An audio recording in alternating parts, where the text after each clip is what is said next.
La verdad es que lo digo de broma, pero la vida de David da para hacer o una película o una serie, pero de calidad. O sea, hay episodios de la vida de David que son apasionantes.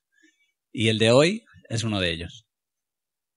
El de hoy, cuando empecé a predicar acerca de la vida de David, este capítulo que vamos a ver hoy ya me impactó. Y tengo que decir que en la primera reunión de pastores a la que yo asistí, la primera reunión de la fraternidad de pastores, el pastor que compartió, que era un pastor invitado, creo recordar que argentino, predicó precisamente acerca de este texto que vamos a ver hoy. Y se me quedó grabado por cómo, por lo que vivió David y por cómo respondió a lo que vivió. Pero bueno, antes vamos a hacer un breve recordatorio.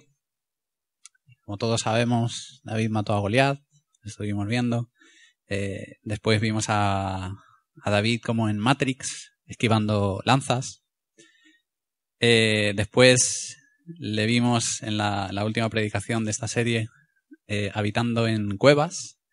Vimos 3 cuevas, la cueva de Adulam, donde yo la llamé la cueva de la desesperanza, donde se le unieron a él un montón de amargados de la vida. Después vimos la cueva de Engadi, que yo llamé la cueva de la venganza, donde tuvo oportunidad de vengarse precisamente de Saúl, el causante de sus problemas, pero no lo hizo. Porque sabía que Saúl era el ungido de Dios, que Dios estaba en la figura de Saúl. Y finalmente vimos también la cueva de Belén, donde no habitó David, pero donde sí nació Jesús. Y esa fue la que llamé la cueva de la esperanza y del perdón, en contraste con las otras dos. Y como os decía, el capítulo de hoy de la serie es apasionante. Y me gustaría que lo siguiéramos con mucha atención, porque tiene muchos detalles. Y el capítulo de hoy se llama Ziklag. ¿A alguien le suena? Ziklag. Al que no le suene, le va a sonar después, ¿vale? Y vamos a ver el camino a Ziklag, la desgracia de Ziklag y la gloria de Ziklag, ¿vale? Señor, queremos seguir presentándonos delante de ti. Tú has empezado ya a hablarnos. Tú quieres decirnos algo en este día. Señor, queremos estar bien atentos para que tu palabra produzca el fruto en nosotros que tú quieres, Señor.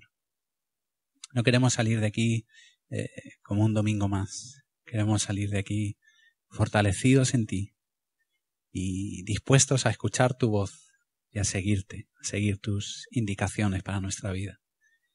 Señor, como hemos cantado y hemos escuchado, tú eres nuestro pastor y queremos seguirte a ti, Señor. Ayúdanos, Señor, que no haya ninguna distracción en nuestra mente, en nuestro corazón, para que podamos escuchar tu palabra y atesorarla y ponerla por obra. Gracias, Señor. Amén. Bueno, como os he dicho, vamos a empezar viendo el camino a Ziklag. Habíamos dejado a Saúl en una cueva, en la cueva de Engadi. Después de ahí, eso fue en el capítulo 24, si no recuerdo mal. Después de ahí, David estuvo habitando en el desierto de Zif, estuvo huyendo, siguió huyendo de Saúl. En el capítulo 26 se le presentó nuevamente otra oportunidad de acabar con la vida de Saúl. Saúl estaba durmiendo junto con su ejército, habían ido a perseguir a David, y estaban durmiendo y en mitad de la noche David lo tuvo ahí, durmiendo delante de él, y nuevamente le perdonó la vida y no osó atentar ni tocar al ungido del Señor. Solamente se llevó la lanza y la vasija de agua que tenía junto a él para luego demostrarle que él no estaba actuando de la misma forma que Saúl estaba haciendo con él y decirle: mira, te he vuelto a tener a tiro para matarte, para acabar contigo, y no lo he hecho. Y me produce, me llama la atención lo que sucede a continuación, justo después de ese momento. Es en el capítulo 27, en el versículo 1, dijo luego David en su corazón: al fin seré muerto algún día por la mano de Saúl. Nada, por tanto, me será mejor que fugarme a la tierra de los filisteos, para que Saúl no se ocupe de mí y no me ande buscando más por todo el territorio de Israel, y así escaparé de su mano. Le acababa de perdonar la vida por segunda vez, pero él dijo: algún día Saúl me va a matar, así que me voy a la tierra de los filisteos. ¿Sabéis quién era Filisteo? El filisteo más famoso de todos los filisteos, Goliat. Y David pensó que no había mejor cosa que él pudiera hacer, mejor refugio donde pudiera esconderse que en la tierra de los filisteos, que en la tierra de los enemigos, en la tierra del enemigo. Así que fue al rey Aquis, dice el texto a continuación que se llevó a sus 2 mujeres, a Ahinoam, jezreelita, y a Abigail, la que fue mujer de Nabal, el de Carmel. ¿Vale? En ese momento él tenía esas 2 mujeres, después tuvo más. Y previamente había tenido otra, que Saúl le había quitado. Una de las hijas de Saúl, que a todos nos sonará, Mical, se la había dado a Saúl y se la había quitado, se la había dado a otro hombre. Así que David en ese momento se va con esas 2 mujeres, Ahinoam y Abigail. Y dice el texto que a partir de ese momento Saúl ya no lo buscó más. La persecución terminó en ese momento. Saúl se enteró de que David estaba en el territorio de los filisteos y Saúl no se atrevió a cruzar al territorio enemigo para buscar a David. Era demasiado. Así que él pensó, bueno, mientras David esté allí ya no es una amenaza para mi reinado, y ya no lo buscó más. Y continúa el texto diciendo que Aquis, el rey de los filisteos, le dio a David la ciudad de Siclag para que él pudiera vivir. Porque David dijo, no es bueno que yo esté en la capital del reino, dame un pequeño lugar donde vivir. Así que le dio la ciudad de Siclag. Es curioso, como digo, que David piensa que Saúl en algún momento lo va a matar. Y digo que es curioso porque hasta este momento hemos estado viendo a un David confiado en Dios. Un David que sabía que su vida dependía de Dios, que Dios le había prometido algo, que Samuel, el profeta de Dios, le había ungido por rey y él sabía que tenía esa promesa de Dios. Pero de repente hay un momento en su vida, quizá no fue de repente, quizá fue el cúmulo de las circunstancias que él estaba viviendo, en el que llegó a dudar de que la promesa de Dios se fuera a llevar a cabo.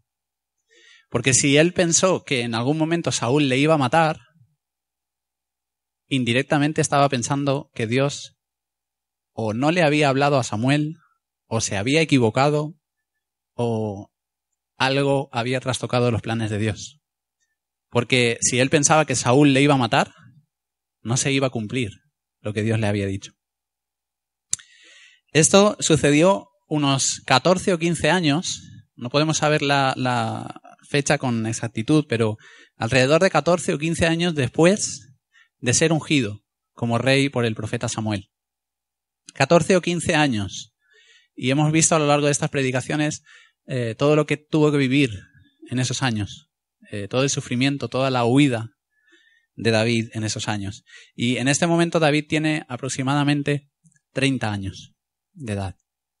Y ha estado 15 años, la mitad de su vida, huyendo de Saúl. Sin duda una vida complicada. Y probablemente él pensó que había pasado ya su tiempo, que la promesa de Dios había quedado muy lejana, que un día Dios le dijo, pero que 15 años después todavía no se había cumplido. Así que hace algo que es extraño en David. Y es que se va sin consultar a Dios. Porque a lo largo de la vida de David vemos que constantemente él está consultando a Dios qué debe hacer. ¿Debo hacer esto o no debo hacerlo? ¿Debo ir aquí o debo ir allá? Y constantemente lo vemos consultando a Dios, pero aquí él tomó la decisión él solo. Dijo, me voy. La única forma en que puedo estar a salvo de Saúl es en la tierra de los filisteos. Así que lo primero que creo que debemos tener en cuenta es, ojo con tomar decisiones en nuestra vida sin consultar a Dios, porque traen consecuencias. David acaba viviendo con el enemigo, con el pueblo de Goliat. Una vez le había vencido, había sido una gran victoria, las mujeres de Israel le alababan por esa gran victoria y el gran héroe de Israel acaba viviendo en medio de sus enemigos y sirviendo a sus enemigos. Es triste dudar de las promesas de Dios y es muy triste acabar viviendo y acabar sirviendo al enemigo al cual un día venciste, al cual un día vencimos. David quiso escapar del sufrimiento. A él llegó en este momento, para David el sufrimiento era algo que tenía que evitar. Todo el sufrimiento que le estaba causando Saúl, todo lo que estaba viviendo a causa de él quería evitarlo. Y tomó camino de los filisteos para evitarlo.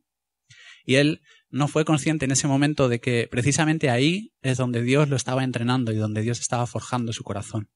Y muchas veces a nosotros nos pasa que queremos escapar del sufrimiento, queremos escapar de las situaciones que estamos viviendo y no somos conscientes de que precisamente ahí es donde Dios está moldeando nuestro corazón. David buscó una falsa seguridad.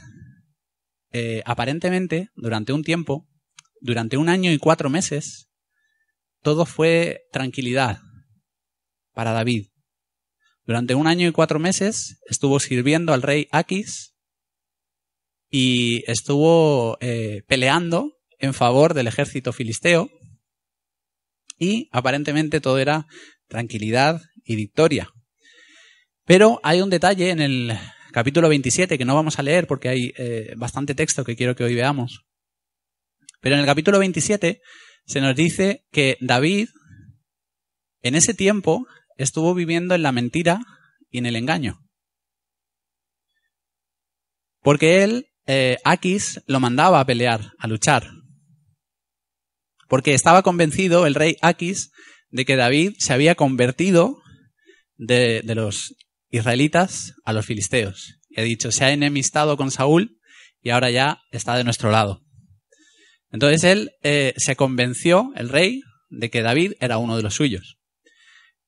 ¿Pero qué hacía David? David cuando iba a pelear, porque saqueaban a pueblos enemigos, cuando iba a pelear, peleaba contra pueblos que eran aliados de los filisteos.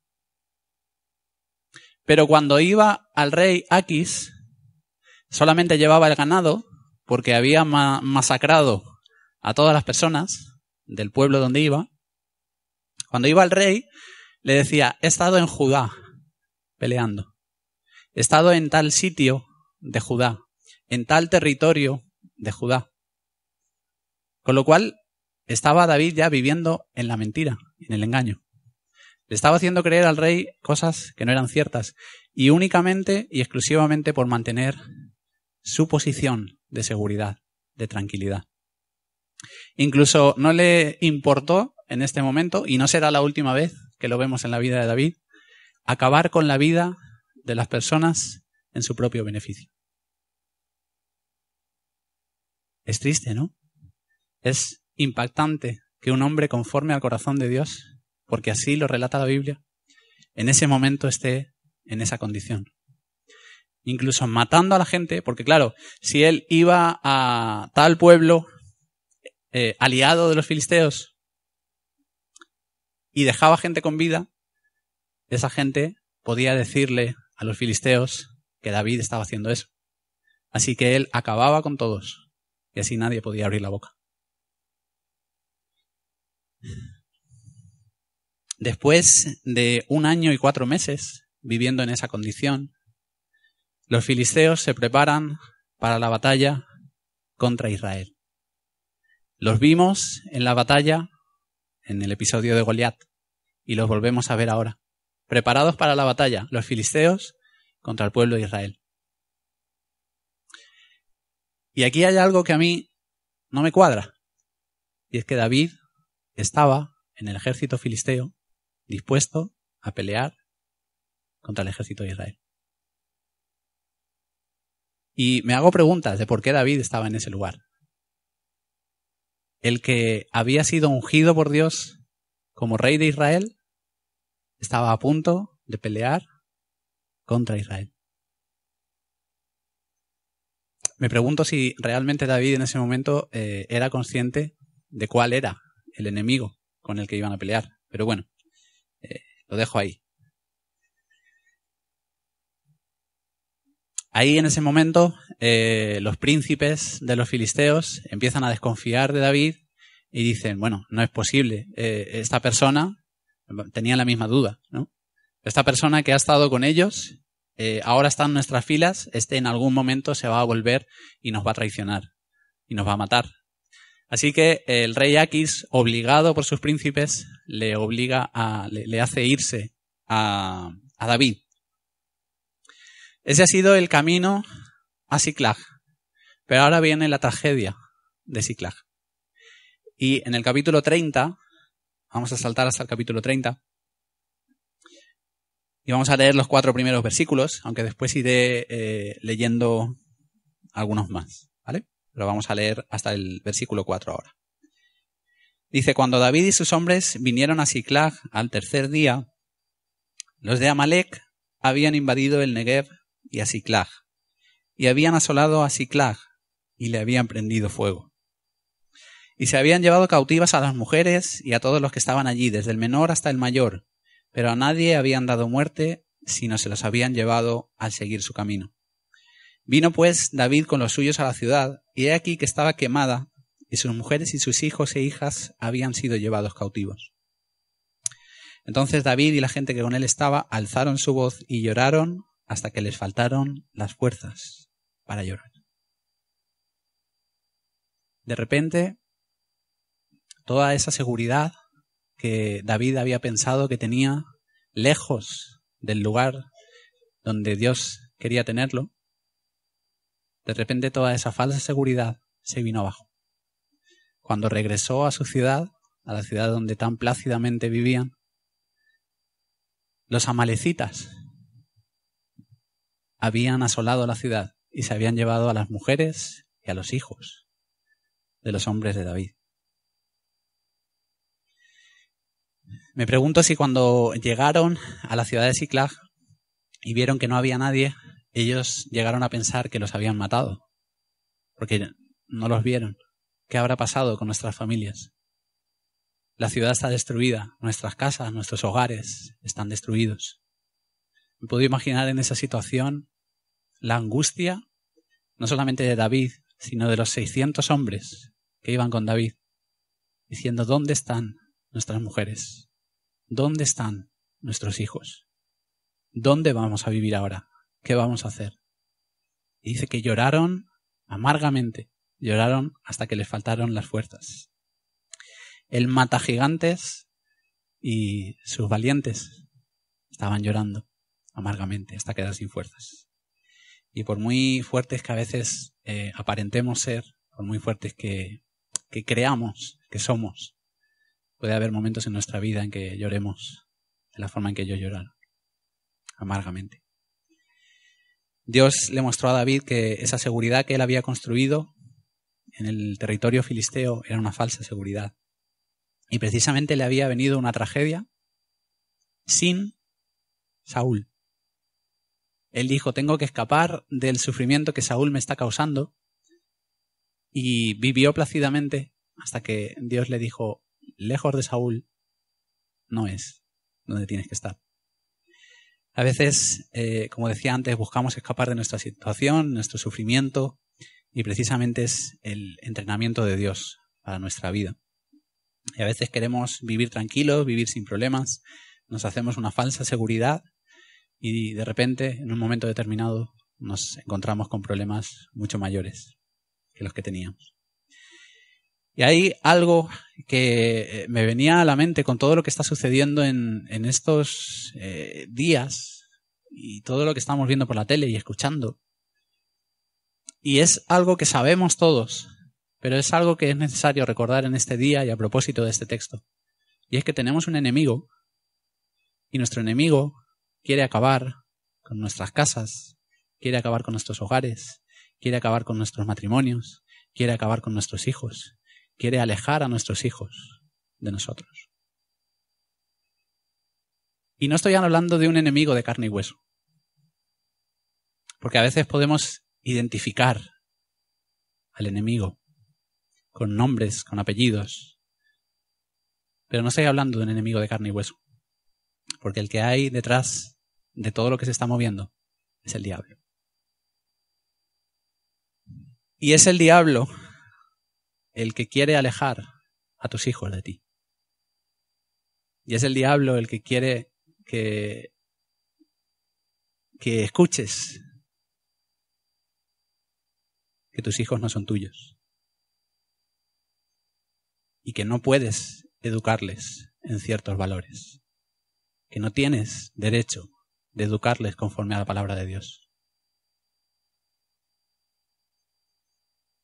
Y repito, no estoy hablando de enemigos de carne y hueso. En todo esto que hemos vivido esta semana y que a mí personalmente me ha enfadado bastante. Leí una frase de Hitler. Ojo, ¿no? De Hitler. Y Hitler le decía a la gente que estaba a su alrededor: tú puede que no pienses como yo, pero tus hijos ya me pertenecen. Y es una estrategia de nuestro enemigo. Atacarnos por medio de nuestros hijos. Y alejarnos de nosotros y alejarnos de Dios desde que son bien pequeños. Así que ojo, porque David en este momento había dejado desprotegida a su familia y a las familias de los suyos. En Siclag, ¿quién se había quedado? Los que no podían ir a luchar. Se habían quedado a merced de cualquier enemigo que pudiera venir. Desprotegió a su familia. Así que ojo con descuidar nuestras familias, nuestros hogares. Seguimos leyendo en los versículos 5 y 6. Dice: las dos mujeres de David, Ahinoam, Jezreelita, y Abigail, la que fue mujer de Nabal, el de Carmel, también eran cautivas. Y David se angustió mucho, porque el pueblo hablaba de apedrearlo, pues todo el pueblo estaba en amargura de alma, cada uno por sus hijos y por sus hijas. Y lo voy a dejar ahí. David en este momento estaba más solo que nunca. Sus padres hacía mucho tiempo ya que los había dejado atrás. Sus hermanos habían quedado en el ejército de Saúl. Había tenido una mujer, Mical, se le había quitado a Saúl. Ahora tiene dos mujeres. Está viviendo en la ciudad de Siclag. Y sus mujeres se las ha llevado a Amalek. Y los 600 hombres que estaban con él querían apedrearlo. Creo que nunca en la vida de David hay un momento en el que él se encuentre tan solo. Los suyos, los que iban con él, buscaron rápidamente un culpable. Vieron la situación, vieron lo que había sucedido, vieron la tragedia y lo primero que hicieron fue buscar un culpable. Un culpable al que apedrear. Y lo encontraron rápido. Porque ¿quién los había llevado allí? David. ¿Quién se había empeñado en ir al territorio filisteo? David. ¿Quién había dejado desprotegida la ciudad? David. Estaba claro quién era el culpable. Y esa es muchas veces nuestra reacción cuando tenemos un problema, cuando algo sale mal, cuando algo se tuerce, buscar un culpable. Cuando estamos en medio de una situación conflictiva, alguien tiene la culpa. Y buscamos rápidamente. Y nos sucede, a mí me sucede muchas veces, incluso en tonterías en casa. Cualquier cosa minúscula y alguien tiene la culpa de esto. Es nuestra reacción natural. Y esos valientes que habla la palabra de Dios, que lucharon con él, que estuvieron a su lado, que consiguieron grandes victorias junto a David, en ese momento querían apedrearle. Y esto nos enseña, porque a lo largo de la Biblia se repite, que no podemos confiar, no podemos poner nuestras fuerzas en las personas. Porque en el momento en el que nosotros ponemos nuestra confianza, nuestras fuerzas, nuestra fortaleza está en las personas, en algún momento las personas nos van a fallar. Y los que un día están a nuestro lado y nos están alabando y están apoyándonos y están ayudándonos, al día siguiente puede ser que estén con la piedra en la mano, queriendo apedrearnos. Así que debemos confiar en Dios y no en las personas. Qué diferente es la reacción de David en este momento. Yo creo que David aquí se dio cuenta de dónde había llegado y cómo había llegado ahí. Y el resto de ese último versículo dice más, pero David se fortaleció en el Señor su Dios. La reacción de David no fue buscar un culpable. ¿Sabéis que David tenía muy fácil encontrar un culpable? ¿Quién había atacado la ciudad? Los amalecitas. ¿Os suenan de algo los amalecitas? Dios le dice a Saúl que extermine a los amalecitas. Y Saúl... ¿Y ahora quién ataca la ciudad de David? Los amalecitas. David tenía muy fácil encontrar un culpable. Si Saúl hubiera hecho lo que tenía que hacer, yo no estaría viviendo lo que estoy viviendo. Además, ¿por culpa de quién huyó David a la tierra de los filisteos? Por culpa de Saúl. David lo tenía muy fácil. Es culpa de Saúl. Tenía muy fácil, pero dice que lo que hizo fue fortalecerse en el Señor su Dios. David se fortaleció en el Señor su Dios. Y ese pero del versículo 6, ahí en la Reina Valera pone más, en otras versiones pone pero, marca un contraste, marca un antes y un después, marca un punto de inflexión entre la tragedia de Siclag y la gloria de Siclag. En hebreo, la palabra que ahí se traduce fortalecerse quiere decir lo evidente, ¿no? Que cobró fuerzas, que cobró ánimo en el Señor su Dios. Pero hay otro significado de esa palabra que es reparar. Y esa palabra es la que se usa también cuando Nehemías está reconstruyendo el muro de Jerusalén y están reparando el muro. Y también es la palabra que en Segunda de Reyes se usa cuando el rey Joás está reparando o manda reparar las grietas que tiene el templo. Así que es muy gráfico qué significa fortalecerse en Dios. David tenía el corazón roto por lo que había sucedido y por todo lo que estaba viviendo. Y solamente Dios podía sanar ese corazón roto. David había confiado en sus estrategias, en su razonamiento, y en ese punto se dio cuenta de que no había estado confiando en Dios. Y se fortaleció en el Señor su Dios. Este capítulo es, me refiero al mensaje de hoy, es muy interesante porque están sucediendo dos cosas paralelamente. Aquí estamos viendo a David con la tragedia de Siclag. Pero, paralelamente, sigue estando el ejército filisteo y el ejército de Israel frente a frente, dispuestos para la batalla. Y Saúl, en el capítulo donde lo narra, dice que se angustió mucho, porque temía que los filisteos le derrotaran. Y él quiso consultar a Dios, pero Dios no le habló. ¿Y sabéis qué acabó haciendo Saúl? Dijo, algo, necesito que alguien me diga qué hacer. Y se fue a una adivina.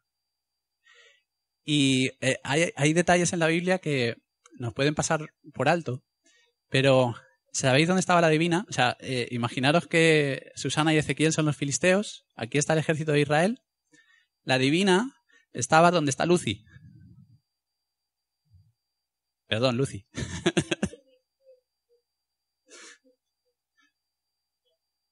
Es simplemente posición geográfica. O sea, Saúl tuvo que pasar por donde estaban los filisteos, por eso dice que lo hizo de noche y lo hizo disfrazado.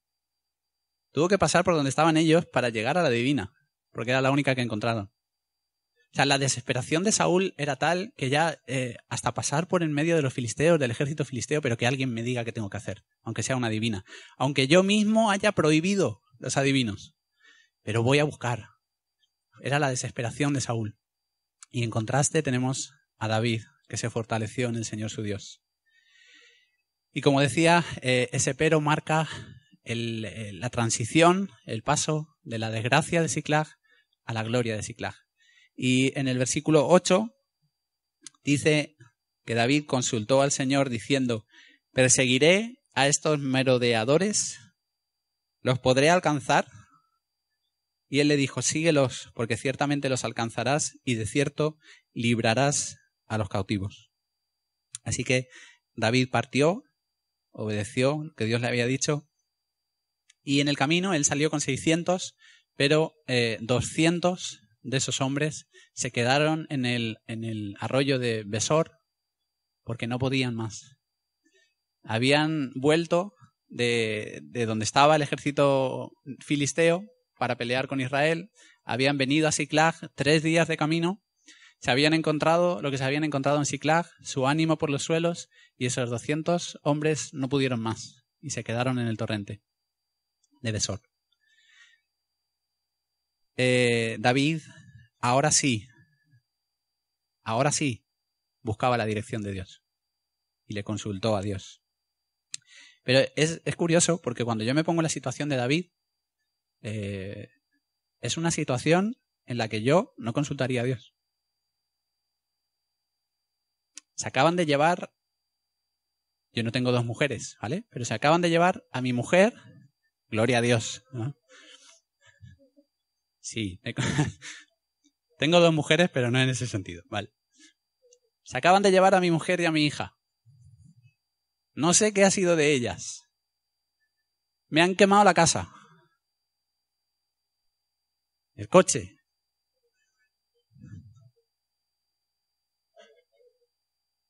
A ver, os lo pregunto a vosotros. ¿Os pararíais a preguntarle a Dios si sigues a los que te han hecho eso?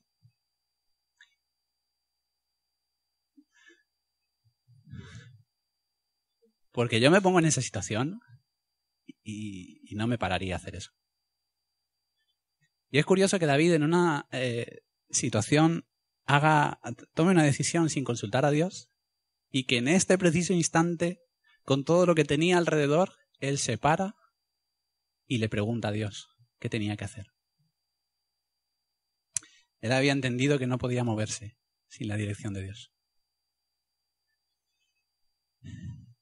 David obedeció lo que Dios le dijo porque Dios le dijo, ve porque los vas a alcanzar y vas a recuperar lo que es tuyo. Y 200 se quedaron en el camino. Otra dificultad más. Vaya, salí con 600 y ahora 200 se quedan en el camino. Una tercera parte.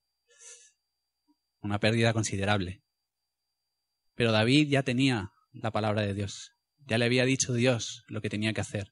Y se quedaron 200 o se quedaran 400 o fuera él solo. David sabía que Dios le iba a dar la victoria. Si Dios te ha dicho que hagas algo, por muy difíciles que se pongan las cosas, continúa hacia adelante, porque Dios está contigo. Si Dios te ha dicho que hagas algo, por muchos que abandonen en el camino, continúa hacia adelante, porque Dios está contigo. ¿Y qué sucedió a continuación? Lo que Dios había dicho, la victoria. En los versículos 18 y 19, me salto algunos, dice, y libró David todo lo que los amalecitas habían tomado, y asimismo libertó David a sus 2 mujeres, y no les faltó cosa alguna, chica ni grande, así de hijos como de hijas, del robo y de todas las cosas que les habían tomado. Todo lo recuperó David. Si Dios te ha dado una palabra, Dios te va a dar la victoria. Y a continuación se llevan el botín de los filisteos. O sea, recuperan sus mujeres, recuperan sus hijas, sus hijos, y se llevan el botín que les han robado los filisteos. Los amalecitas, perdón. Y cuando regresan, se encuentran nuevamente por el camino a los 200 que se habían quedado en el torrente de Besor. Y David les quiere compartir del botín que han conseguido. Y dice ese texto que entre los que iban con David había gente mala y perversa. Y dijeron, ¿cómo les vamos a dar del botín? Si ellos no han peleado, si ellos no se lo han currado, si ellos no han hecho nada, ¿cómo van a ganar ellos lo mismo que nosotros? Si nosotros nos hemos jugado la vida y ellos se han quedado aquí bebiendo agua en el torrente. En el versículo 23, David dijo, no hagáis eso, hermanos míos, de lo que nos ha dado el Señor, quien nos ha guardado y ha entregado en nuestra mano a los merodeadores que vinieron contra nosotros. Así que les dio del botín, y cuando llegaron a Siclag, envió a sus amigos ancianos de Judá parte del botín. O sea, no solamente se quedó en aquellos hombres, sino que además envió a los que estaban en Judá. Y estos versículos me recuerdan mucho a una parábola que contó Jesús, la parábola de los trabajadores de la viña. Inmediatamente me viene a la cabeza cuando lo leo. Esa parábola en la que un señor tiene un campo, una viña, y necesita trabajadores, sale a buscar gente para trabajar. A algunos los encuentra muy temprano, por la mañana, los manda a trabajar a la viña desde bien temprano, y a lo largo del día pues él se va encontrando más gente, la va mandando a trabajar, y ya cuando queda una hora para acabar la jornada, encuentra más gente y los manda. Y cuando acaba la jornada, les paga a todos, y les paga a todos por igual. Y los que llevaban todo el día trabajando dicen, ¿pero cómo? O sea, nosotros llevamos todo el día trabajando y nos pagas lo mismo que a ellos. Y lo que dice el señor de la viña,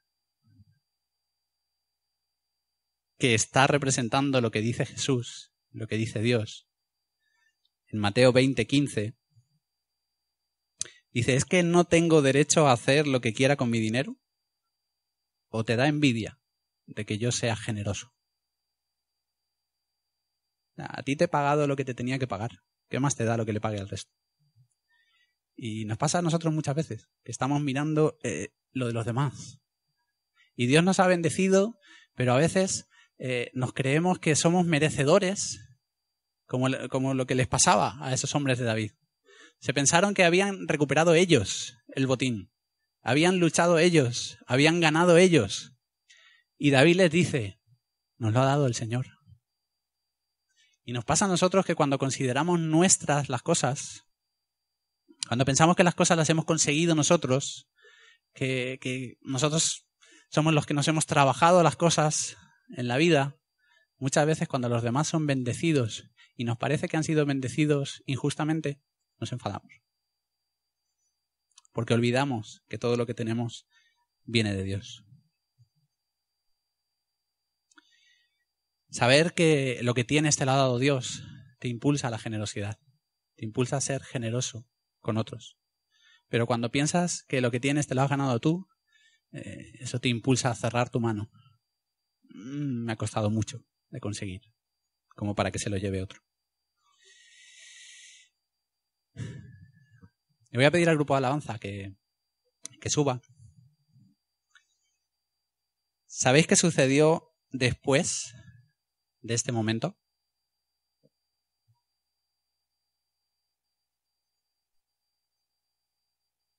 Wilson lo sabe. ¿Sabéis qué sucedió justo después de ese momento?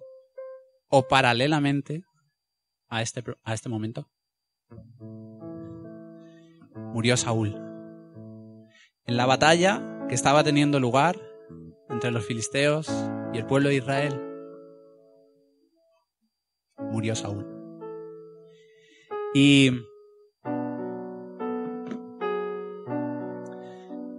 dice el texto que Saúl se vio, en el momento de la batalla, se vio herido, se vio rodeado y le dijo a su escudero: mátame, porque aquí ya se ha acabado todo. Y el escudero no lo quiso hacer. Así que en el capítulo 31, el capítulo siguiente, dice que Saúl se echó sobre su espada y murió.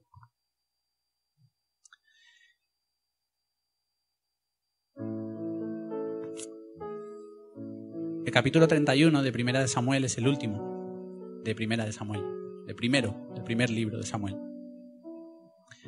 Y empieza el segundo libro de Samuel con esas palabras. Aconteció después de la muerte de Saúl que, vuelto David de la derrota de los amalecitas, estuvo 2 días en Siclag. Al tercer día sucedió que vino uno del campamento de Saúl, rotos sus vestidos y tierra sobre su cabeza, y llegando a David, se postró en tierra e hizo reverencia. Y a continuación le dice que Saúl y su hijo han muerto en la batalla. Y David le dice: ¿pero cómo lo sabes? ¿Cómo sabes que han muerto? Y este hombre se inventa una historia, porque no coincide con el relato de la muerte de Saúl. Y él quiere ganarse el favor de David, porque sabe que va a ser el rey. Y en el versículo 10 dice: yo entonces me puse sobre él, sobre Saúl, y le maté, porque sabía que no podía vivir después de su caída.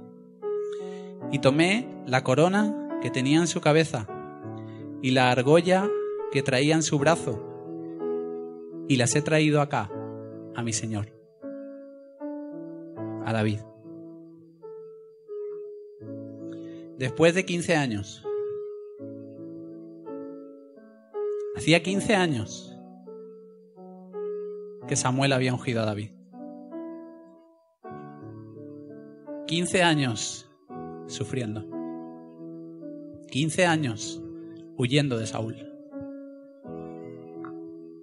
Y en el punto más bajo, la tragedia de Siclag. Pero después de todo eso, había llegado el momento de reinar. Y dice Romanos 8:18: tengo por cierto que las aflicciones del tiempo presente no son comparables con la gloria venidera que en nosotros ha de manifestarse. Lo que estás sufriendo ahora no se compara en nada con la gloria que Dios tiene para ti.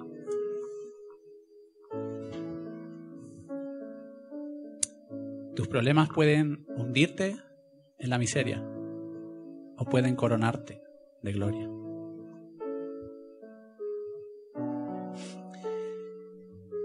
Y en Hechos, capítulo 14, versículo 22, Dice que Pablo pasó por las iglesias, confirmando los ánimos de los discípulos, exhortándoles a que permaneciesen en la fe y diciéndoles: es necesario que a través de muchas tribulaciones entremos en el reino de Dios.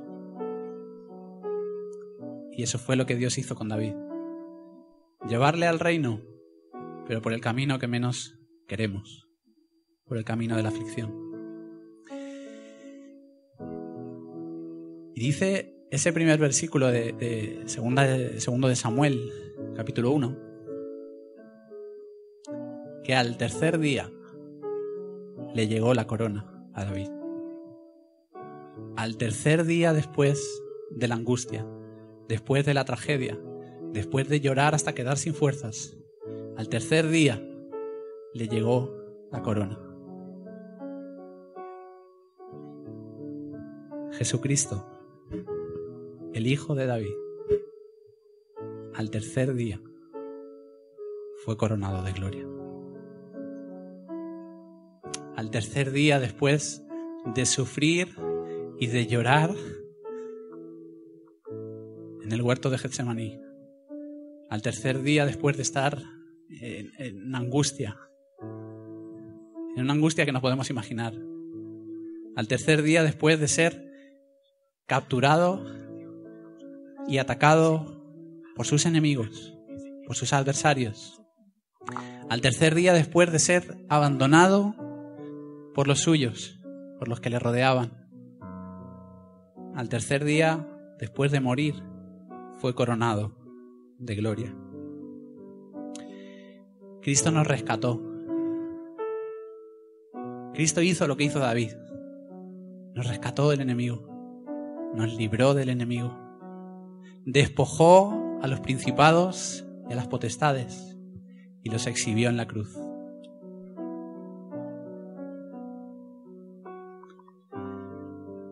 Y Cristo nos ha regalado lo que nosotros no hemos ganado. Lo que nosotros no hemos luchado, la salvación, el perdón de nuestros pecados, nos lo ha regalado Cristo. Y nos ha hecho más que vencedores. Y nos ha prometido: yo estaré con vosotros todos los días hasta el fin del mundo. Y por eso hoy te puedes fortalecer en Dios, porque Dios está contigo. Dios está con nosotros. Así que asegúrate de dos cosas.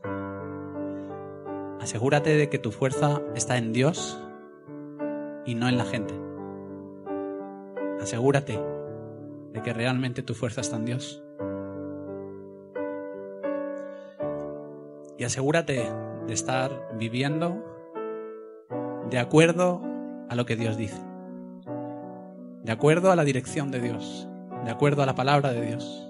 De acuerdo a la voz del buen pastor. Asegúrate de eso. Y fortalécete en ese Dios que está contigo.